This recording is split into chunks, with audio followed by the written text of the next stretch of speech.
But I think something we forgot. We have got to hit a trigger alert because I think my trigger's over today. I feel it coming on. If you're not triggered yet, you're gonna get triggered. Because I'm triggered. Well, we're triggered from memory right now. All right, trigger from memory. Welcome to the Free Think Zone. Welcome. This is a place where your opinion matters. And if you don't like what anybody else is saying, don't read the comments because we have warned you. Free Think Zone right here. And tune out.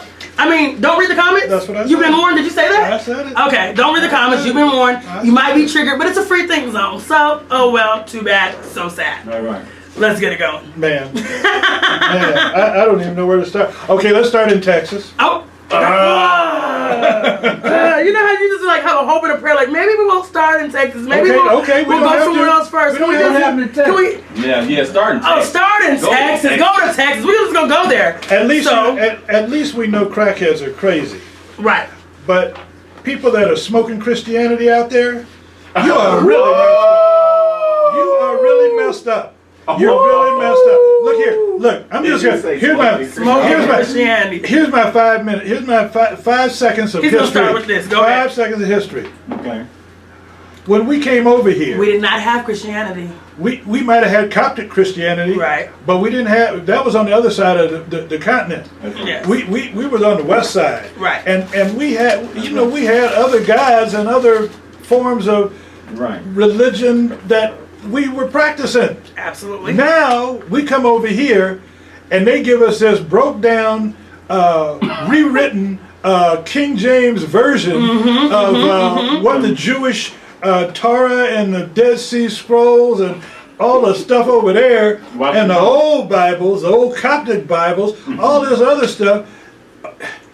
And they come over here and they give us this thing and say, look, no matter how bad your situation is here on earth, once you get up there, once you get up yonder, oh Lord, have mercy, you're going to be fine. And let me start with this. I love God. You're going to be fine. I love God, I love God, I love God. And I don't want that to be misconstrued from what this new form of Christianity and forgiveness before somebody even asks to be forgiven. Wait a minute, that's the line. Where that comes from. Like, we give people forgiveness even before they ask for forgiveness. And that's some dumbass shit. That's the dumbest shit I've ever heard. I'm going to say it's the dumbest shit I ever heard. So those of you haven't been following along, let's go ahead and follow. But y'all set the story up. Let me set the story up. Yeah, let me go ahead. For those of you who are like, what are they even talking about? What's going on now? If you don't know. But you've been living under a rock if you don't know about this. So we know.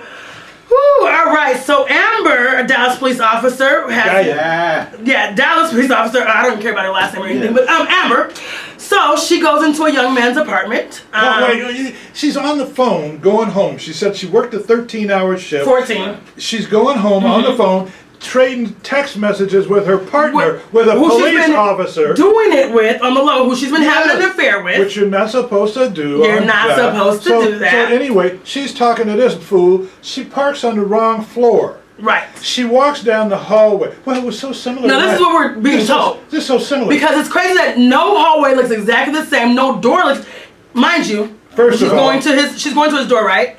He has a red welcome mat at his door. Ma'am, do you have a red welcome mat at your door? She don't have a mat. So you're that into your text, you're that into your stuff that you're just gonna put your key and you're gonna just turn it and you're gonna go in, right? But the door, no. See, the door. But she said the door was ajar. Those doors were. And she put her key. Those are those heavy doors, and so everybody in the building talking about how when you if you don't pull the door shut and you just let it close. It doesn't latch. Right. So this door was not latched. Now, so she puts her key in, and she feels the door is open. Oh, well, wait a minute. I'm drawing my gun. Now, she's got a whole bunch of tools on her belt. A whole bunch. She's got a mace. You have taser. Stick, you got taser. A baton. You got handcuffs. You got a radio. You have a whole toolbox of tricks on your body. No, you have a radio. You can call for help. Look, all you gotta do is walk back out of the apartment. If I didn't leave my door unlocked, I'm nervous. Stop right there. Right. Hold up. But we're walking into an apartment and we realize, when do you not realize it's not your apartment, first of all? When the man stands up with a bowl of ice cream in his hand. And he's having his bowl of ice cream and he's doing his thing and this is bowl. Turn around. He gets ready to turn around and she bop, bop, bop. And the man's done. So let's go to our 911 call before we get into the rest of this. Lord. Can we hear that?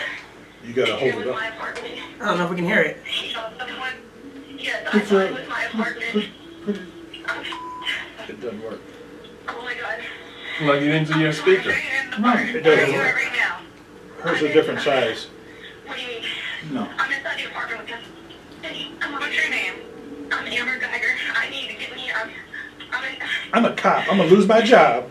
So if you guys can't hear this, Amber on the police call, she calls into the police and she's saying, I'm a police officer, I went into the wrong apartment, I shot a man, oh my God, I'm gonna lose my job, I'm gonna lose my job. Never once, this man is dying, this man is bodiless, lifeless, he is dying. Not, oh my God, what have I done? I need somebody to help come and do CPR, I'm gonna lose this man, I wrongfully shot somebody, I'm gonna lose my job, was her exact words. I'm fucked, I'm gonna lose my job. She says she tried to give him a little CPR. She didn't. But she couldn't. She was too freaked out. She just didn't killed try. somebody. This is a 4-year. These cops, when they get 4 years on the job, that's when they Night finally shift. get off the night shift. Right. So she's still on the night shift and doing 13 hours. Come on, man. That's a hell of a night shift right there. So she shoots him 2 times in his chest. I don't know if it was even in his chest. It is. It's in his chest. Okay. Mind you, this is 3 days before his 27th birthday. Right. That's right. She said on the stand. She says like this. She said,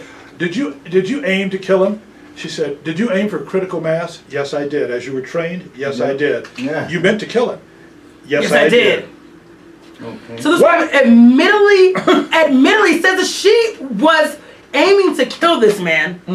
This is a trained officer that had, my thing is, leading up into this apartment, you had so many decisions to make before you shot this man, leading to getting into the apartment, to realizing, I don't know how we get into the apartment and don't realize this is not your apartment. I know. The walls aren't the same. The decorations aren't the same. Well, The doormat isn't the same. So my thing is, I don't even think the story's adding up in a whole different way. I think that they might have had something going on and she decided to go shoot the man. I don't think That was the first. That was the I don't first. think it's just as simple as what it is saying. It doesn't make sense. Well, Period. When you go into a house, I immediately recognize the house is or isn't mine. Off top, Look, right? the hallway, they had a mock-up of the 2 apartments. His apartment doesn't have a whole lot of furniture on the way in, on the hallway. His stuff starts like, guesstimate like 15, 20 feet down the hallway, down this entryway. So her stuff starts right at the door. She's got little tables and little things on the wall and everything. So immediately, this is not your apartment, ma'am. The couch is all the way down at the other end, and the TV is facing her. So It doesn't make sense to me. It wasn't as innocent as it seems, and I don't think at any part. But let's keep going with the story, because I think it gets worse. Well, wait here. In the USA, since 2005, there have been 106 non-federal police arrested for on-duty shootings. Only 4 have been convicted of murder, and 3 of those have come out of Dallas, counting the one this week. So there's no number on off-duty officers, as Guyger says she was. Right. But like I said, The numbers are staggering. Did you aim to kill her? Yes, I did. Yes, I did. I mean, let's think about this part too. That the police officer, we haven't got to the judge yet. I won't talk about her yet. The appointed judge from Dallas, right? This is the appointed judge. Black judge. Tammy. That the police officers appointed and made sure she got in office. So if we don't feel like this is a little bit of maybe a little bit more than she's a bona fide donor to the PBA in Dallas. She gives money every year to the PBA. So that's setting her up just a little bit. Just a little bit. Now let me go into a little bit of Amber's tweets. If you guys haven't looked at her tweets, her social media, this is one of the things that she says. Kill first, die last. One shot, one kill, no luck, all skill. That's how they talk. That's her thought. That's what their locker room. Another one for her. MLK parade. Oh, they're in your way? Just push them or spray them with pepper spray. Get them out the way. Another one of it. Yeah. Wow. This is another one. I wear all black to remind you not to mess with me because I'm already dressed for your funeral. Bam. I can just keep going. Another one. She mocks her black colleagues. She says, I don't know what's going on, but I'm around 8 other black officers. Not racist, but why? But not racist, right? Then another one. I hate everything and everybody except for y'all, meaning her white colleagues and friends. Well, she saw what her white collared friends or blue collared wearing friends. She see what her friends did. They left her out to dry. Only the black officer came in. How funny is it? The black. And he came in and said, "Oh no, she's a great cop. She's a great cop. I love her. She's a great cop." Man, we hate so the notion is, so when they get into the courtroom and we finally get one of the most diverse juries that we've seen in a long time. They had we five have blacks. diverse juries, 5 blacks, right? Yeah. We have women. I mean, there was a whole bunch of diversity. And I mean, I think one of the bigger problems is that we didn't even go for the slam dunk on this, in my opinion. Right. So they could have went for life for her, but the prosecutor asked for a prison sentence of 28 years, which is higher than the jury even imposed. So No, now. No. That's not right. Yeah, they asked for 28. No, they got 10. But she only got 10, right? But originally it was on the thing to say 28. And this is why when everybody was celebrating, like, oh, she's been, we know that she's guilty. I was like, I don't care. Until we see what the sentence was, I did not care. And I said this over and over to people. I don't care about us finding her guilty. Great. That's one part of this big puzzle. What will she be sentenced with? 10 years. So that means you do probably 5 good years, and then you're done and you're let out, right? Yeah, good behavior. Good behavior. So. But the orange is the new blue for her. Okay? Absolutely. She's going to be wearing orange stripes. Who cares? Living her best life in prison and being out in 5 years after she left this man lifeless. Oh, I know. So then as we get the sentence that she only, is getting 10 years, we see his brother get up. Bo's brother. No. Your Honor, can I go hug her? Please. Can I Please. give And he her a hug? pleads to go hug her. And then, but the problem is when he goes in, Please? I believe in forgiveness. But forgiveness doesn't come I love immediately. you. I love you. I love you like anybody else. And I wish nothing but the best for you. What in the entire They got up and gave each other a big embrace. soulful, great embrace. Like and- 112, I feel a little poke coming on. Hold And up. let me hold. But that hug wasn't enough. No. Because our good old judge. Well, since we're giving out hugs, I have a Bible for you and a hug. And I've got some verses marked in this Bible that you can read while This is you're your in next jail. thing, John 3:16. For God so loved the world. What are we doing, people? If this is not the most slavery mentality, the most master mentality in the world, I think it's sick, it's injustice. Where were the hugs for Bo's family? Where were the hugs for Trayvon Martin? Where were the hugs for Sandra Bland? Where were the hugs for the man that killed a dog and is getting sentenced to 24 years to life? Where are the hugs for those people? This is a problem. This black judge got up and hugged this white lady as the bailiff brushed her white hair like she was a perfect white Barbie doll. Get out of here, people. This is sick. I covered the courts for 40 years. 40 years or more. Triggered. I have never, ever seen a judge get up and hug a convicted murderer. That she just killed this man, an innocent man that was in his own apartment eating ice cream. She murdered this man, and we're giving her hugs and a Bible? If that's your Christianity, I don't want it. I don't agree on any levels. My thing is that mother, that mother that just lost her son and has to watch this black judge get up and hug this white woman, and you're gonna brush her hair like perfect Barbie doll of the South? Hey, did you? What are we doing, people? Did anybody hug Al Qaeda when they flew planes into the World Trade Center? Might as well. Anybody get up and hug them? I guess that's what we're doing now. Let's hug them. Did anybody get up and hug him? The church, the boy that sat in the church in South Carolina, church meeting, and for a couple of hours, and then got up and shot all these people. Right. And those women got on the Today Show and told Hoda, you got to forgive and forget.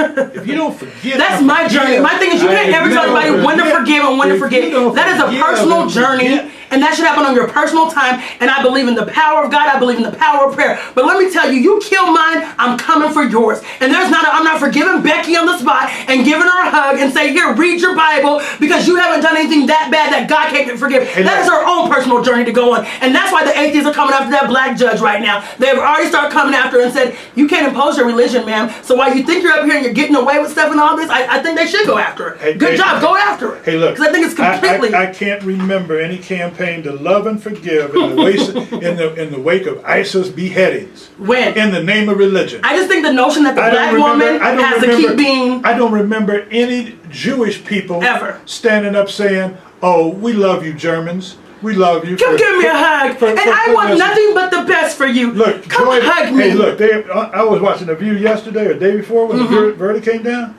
Joy Behar, all the rest of them on the panel, Whoopi was the biggest hugger.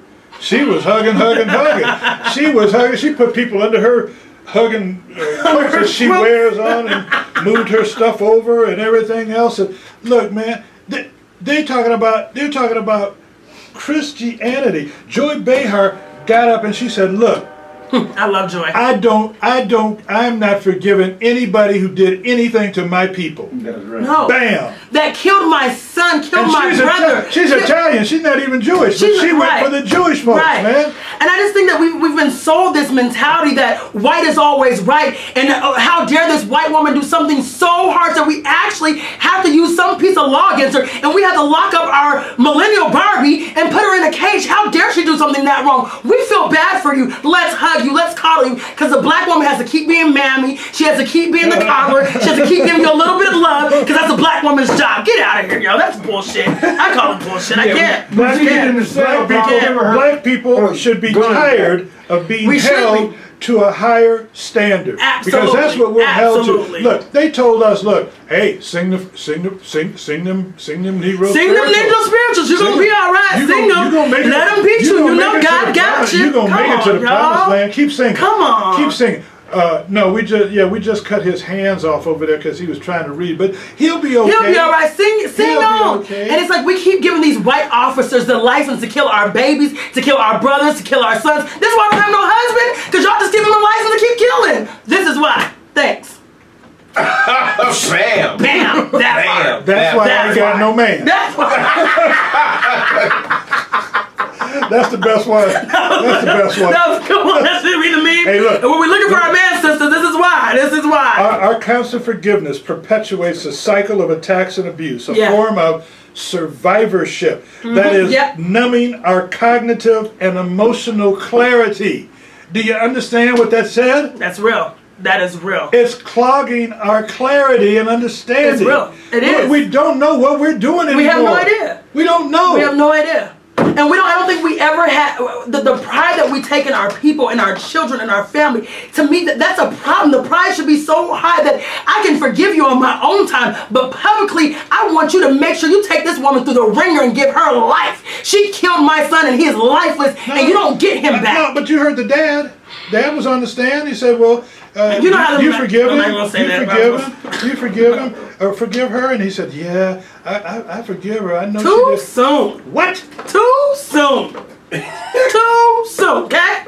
You took $5 from me. I still don't forgive you yet. This woman killed your baby. Your baby. And this is why we're giving them a license to kill and do the things that they do. And it's sad because the court seemed like they were more in mourning over what they had to do to this white lady than they were for Bo's family and Bo's murder. And that's a problem. What are we doing? If you think Black Lives Matter, we won't devalue our reality and cheapen our forgiveness by giving it away so quickly. Ever. And so easily. Because now they know that the value of our lives are this big because you just showed them, oh, kill us and we're going to give you a Bible and we're going to say, we're sorry you got to go to jail for killing us. You only going to go for about 5 years. Yeah. You'll be back out living your best life, Becky. Like, come on, y'all. We're not showing any value in our lives. And that is not the way to tell people. And then you know what happens right after that? Dallas PD comes out and they're like, this is exactly what we need to see. We need this trend to keep going on, this positive light. No, this is to you, okay? How about that? Lord. That's what you need to see. White America needs to earn our forgiveness as we practice legitimate self-preservation. That's all we've been doing for 400 years. Self-preservation. Yeah. We've been trying to stay alive. That's it. With all the bullshit that we got to go through every day. You see those when you see those lights. When you see those, oh, sorry. No, go ahead. No, you're good. When you see those lights in your rear view mirror. All you're thinking is, God, please. You know how many times I pray over my nephews, over my uncles, over my friends, over my guys, because I'm like, I don't know what stop sign, what light, what traffic turn is going to turn into a deadly body, and then it's going to be okay and justified, and then we might do a little march, and we might sing Kumbaya, and then that's it, and then we're going to light a candle, and we're going to say, well enough's enough. I'm glad you bought some barbecue. Man, enough's enough, right? I'm going to be hungry. Enough is enough, and if we don't learn how to stand up for ourselves, no one is. They're not taking taking us seriously. This is why they're killing us left and right, and they get away with it. They get a little, maybe, this is the first person that get a little time. She got, what, five years? Black lives will What's never that? be safe or truly matter, and Never. we won't break the century-long violence of racial intimidation, the long cycle of racial violence, if we keep making white racial salvation our responsibility. That's not our responsibility. We're not here to save the white people. It's not our responsibility. Oh, yes, we are. And it's sick that we're so brainwashed. We're so brainwashed. And the fact that people got behind us and was like, that is such a good thing. That is beautiful. Look at that forgiveness. That was for his healing. No. Don't buy it. This is what Matthew Gutterell, a historian at Brown, says. He says, for all the public talk about supposedly absent black fathers and derelict black culture, the extraordinary act of forgiveness might remind us that the nation's most historically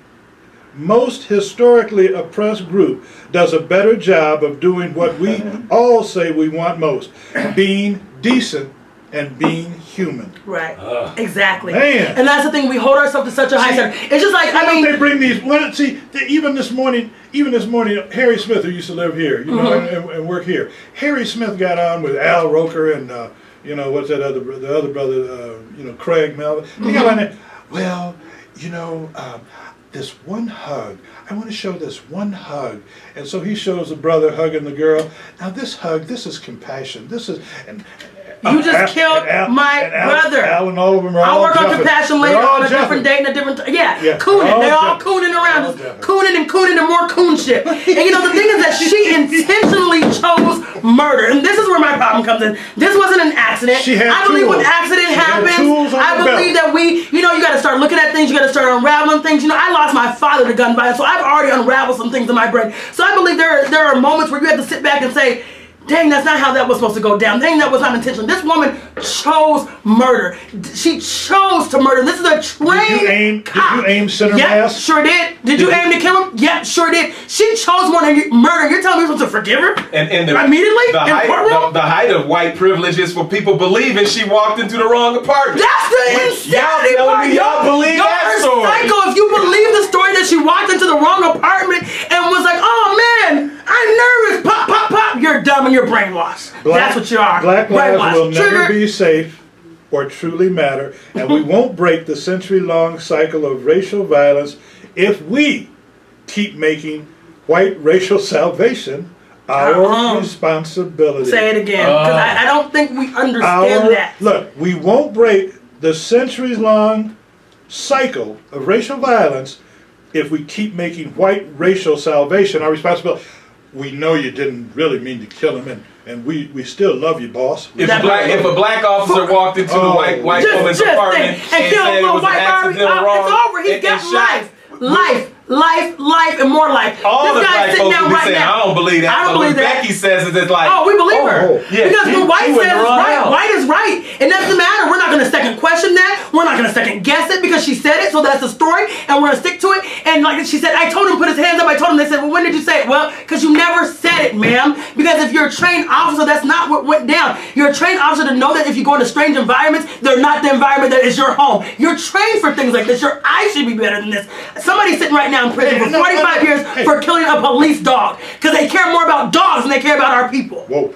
Stop, y'all, man. 45 years for killing a police dog. 5 years for killing a black man. They care more about dogs than they do us. Y'all gotta stop, man. It's sick. It's sick. Warning shots. The lady who shot warning shots. She's sentenced to 20 years. 5 years for killing a black man. What? She shot warning shots. Nobody got hurt. Sentenced to 20 years. Now, come on, man. Stop. This generation's Rodney King. Welcome back, Rodney King. I can't. It's horrible, man. Thank you, Jesus. The mother yelled out, thank you, Jesus, put her arms up in the courtroom. You heard the judge, quickly, no outburst. And then you going to get your ass up and go down there and hug them? And hug them? Where was the hug when our countless babies have been murdered after murder after murder? Where was the hug? Get up and hug? Where are the hugs for them? Why didn't you get up and hug the mother? Family, the mother who just lost her baby boy who relocated because he was an accountant, a smart brother that was making a living for himself, making a way for himself. And this is who was murdered. The one that was ready for my husband. Hello, you knew it. He was the one that was going to be right for you and shot him dead. Where was the hug for them? That sister ain't gonna hug another sister. Oh, why would she? Why would she? That comes last week after you done hugged everybody. I was like, oh shit, let me go hug his mama real fast. Let me save face. I didn't see Dallas Police Association PAC proudly endorsed Tammy Kemp, and I don't think it's all a coincidence, baby. Be careful who's in office. I don't think it's all a coincidence at all. Man, it's not. But see, this all rolls uphill, man. This all rolls up to anybody is above the law. Trump's above the law. Cops above the law. You saw the pay grade. You saw the pay salaries at city. Ooh, what's in the city? Thank you, Candy, for putting those pays out. Because I'm like, what? Candy broke it down. She said, you know what? See how tricky the mayor and all these people are with the budget? They put the budget out like end of September.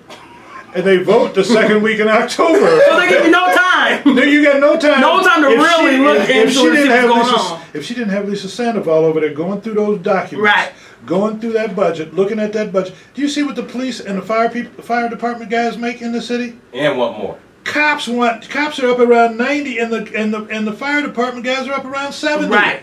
What? 10 years.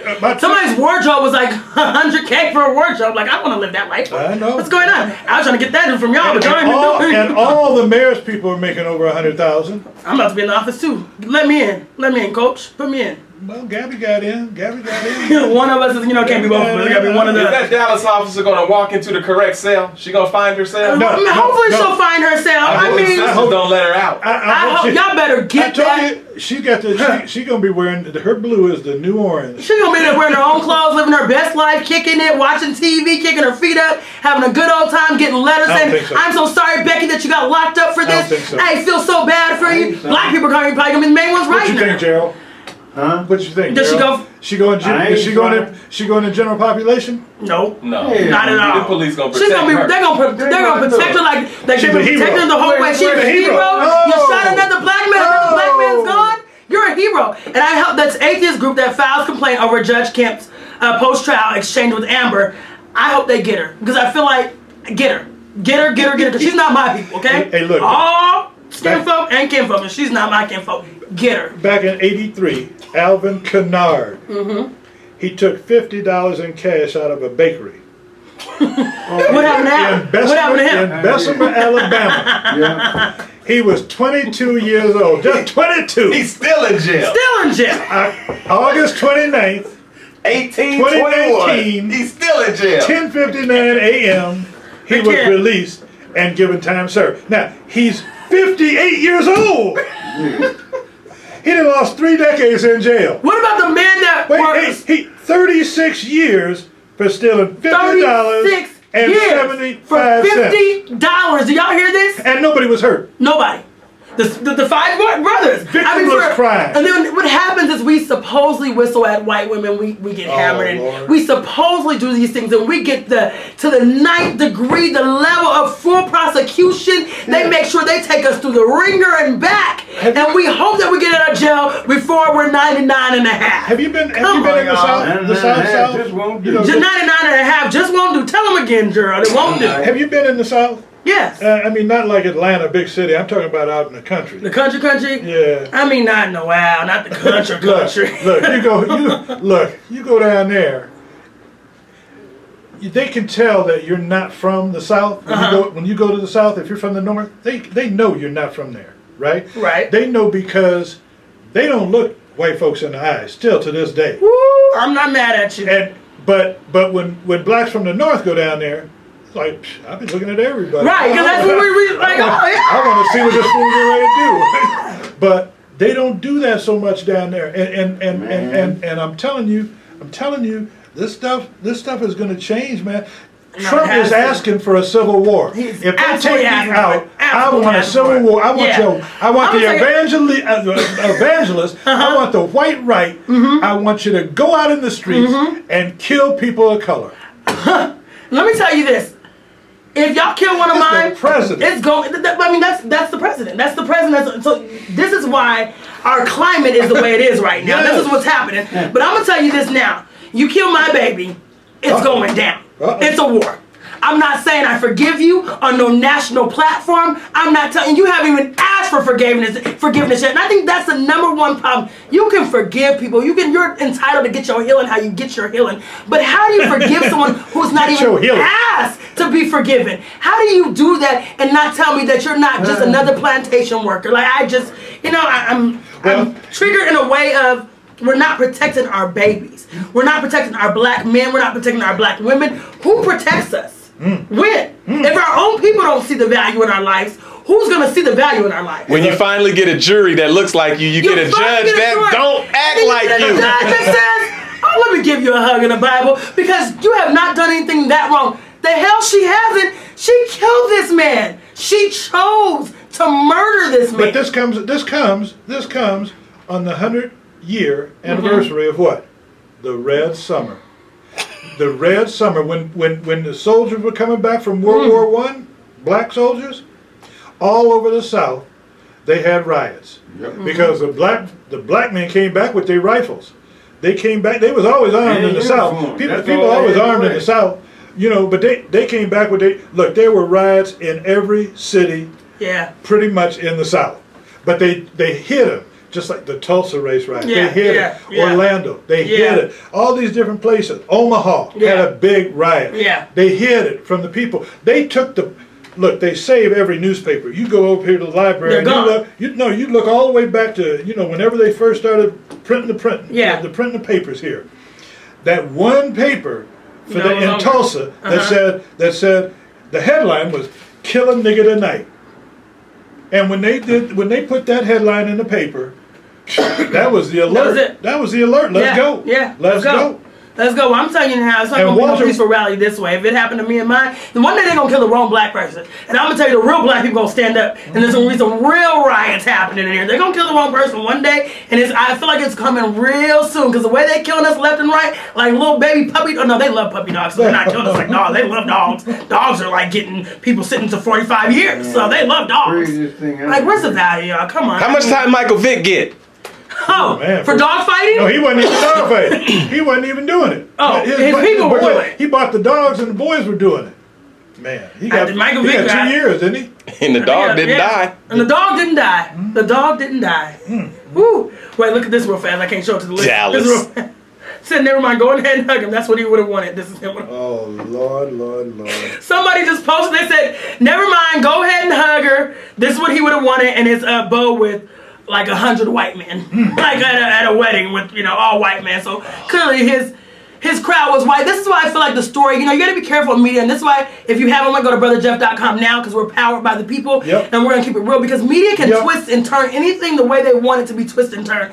And that's why I have a feeling that this story, there's so many levels to this story, and I don't think it's just as simple as that. I do feel like she knew exactly who Bo was. Bo knew who she was, and I feel like there was something more to it. I just do. That woman ain't wandering no unknown house. No, it just didn't happen like that. It didn't just happen like that. They had this picture that they put out, when the shooting first happened, and they pointed, it said victim, and then they pointed to this girl on the end with dark hair, and they said cop.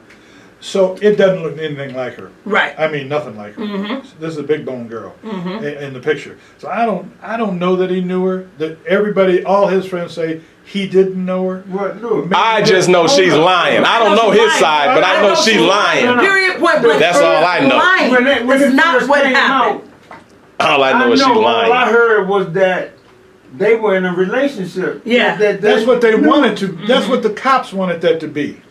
That's what the cops wanted. We don't know his story. We don't know the story, but we know she's lying. She's a liar. She didn't lie. She said she shot him right on the phone. Right. She didn't lie. Shot him dead. Oh my God, I'm gonna lose my job. She never cared about this brother's life. It was her job. And then y'all gonna give her 10 years. You should be ashamed. Miss Kemp, I hope you get everybody was like disbarred. Everybody was like jumping up and down, and I said, I was like, wait, what? I said, hang on. I said, hang on. Hold up. Wait a minute. Hold up. It's not over. We don't know. Being found guilty is one part, just one part. And when you walk away from killing a brother that was about to be 27 years old and hadn't even got to enjoy his full life potential, and you get 5 years, because that's all she's going to do is 5. Well, what's weird is that in Texas law, the jury comes back for the penalty phase, and they get to determine the amount of time. So I don't know if the judge gave her the 10 or if the jury gave her the 10. So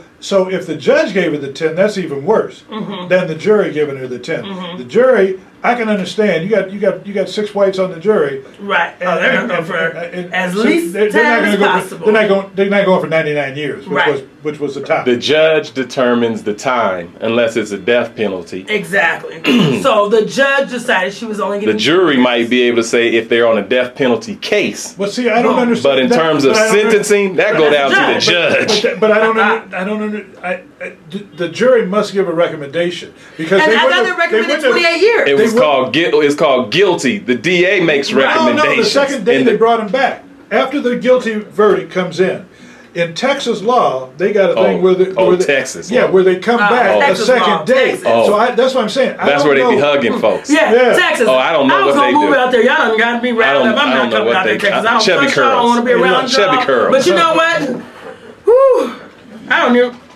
Put some on me. Some chubby curls so I can feel better. Because right now, I know you need it. Educating the natural hair one scalp at a time. If you have some skinny curls, make them chubby. This is brought to you by Chubby Curls. Slips right through my fingers. Keeps your hair moisturized. And guys, if you have those beards, please put some Chubby Curls. We are tired of getting cut up from your rough, tough, and dangerous cuts. Go ahead, put some Chubby Curls on it. Get it smooth and right. And get your elbows too.